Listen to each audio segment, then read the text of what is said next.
আর ৫টা দিনের মতোই বড় বোনের সাথে স্কুলে যাওয়ার কথা ছিল রামিসার, কিন্তু ফুটফুটে এই ছোট্ট মেয়েটিকে খুঁজে পাচ্ছিলেন না তার মা। সময় গড়ায় আর উৎকণ্ঠা বাড়ে। ঘরের ভেতর, বারান্দা, সিঁড়ি সব জায়গায় খোঁজা শুরু হয়। পরে ভবনের অন্য বাসিন্দারাও যোগ দেন সেই খোঁজে। এক পর্যায়ে ভবনের ৩য় তলায় নিজেদের ফ্ল্যাটের উল্টো পাশের দরজার সামনে পাওয়া যায় ছোট্ট রামিসার ব্যবহৃত স্যান্ডেল।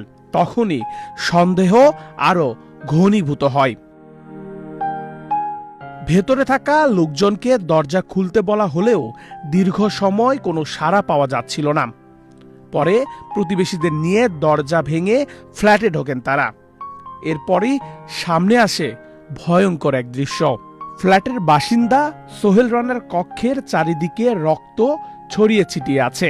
রক্তের উৎস খুঁজতে গিয়ে দেখা যায় খাটের নিচে থেকে মাথা ছাড়া একটা ছোট্ট মেয়ের লাশ অসহায়ভাবে পড়ে আছে। তবে রামিসার শরীর পেলেও কাটা মাথা তখনও খুঁজে পাওয়া যাচ্ছিল না। তারপর ছোট্ট রামিসার মাথা খুঁজতে রুমের চারিদিকে তল্লাশি চালানো হয়। রুমে না পেয়ে এরপর যায় বাথরুমে।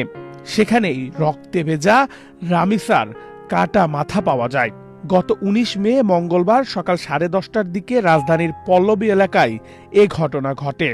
নিহত রামিসা পপুলার স্কুলের ২য় শ্রেণীর শিক্ষার্থী ছিলেন। পুলিশের ভাষ্য অনুযায়ী রামিসার মা যখন দরজায় নক করছিলেন তখন ফ্ল্যাটের ভেতরেই হত্যাকাণ্ড সংঘটিত হচ্ছিল। মূল আসামি জাকিরকে পালানোর সুযোগ করে দিতেই স্বপ্না দীর্ঘ সময় দরজা খোলেননি। জাকির পালিয়ে যাওয়ার বিষয়টি নিশ্চিত হওয়ার পরই তিনি দরজা খোলেন। ঘটনাস্থল থেকে তাৎক্ষণিকভাবে জিজ্ঞাসাবাদের জন্য স্বপ্নাকে আটক করে পুলিশ।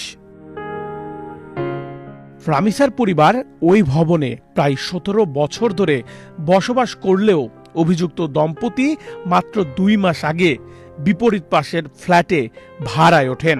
পুলিশের কাছে স্বপ্না জানিয়েছেন তার স্বামী জাকির বিকৃত যৌন লালসা পছন্দ করত। তার সাথেও এমন পাশবিক নির্যাতন করেছে। রামিসাকে দেখে ভালো লাগার পরই তার স্বামী জাকির বাসা পাল্টিয়ে ২ মাস আগে এই ফ্ল্যাটে বাসা নিয়েছে, যাতে বিকৃত যৌনাচারের স্বাদ মিটাতে পারে।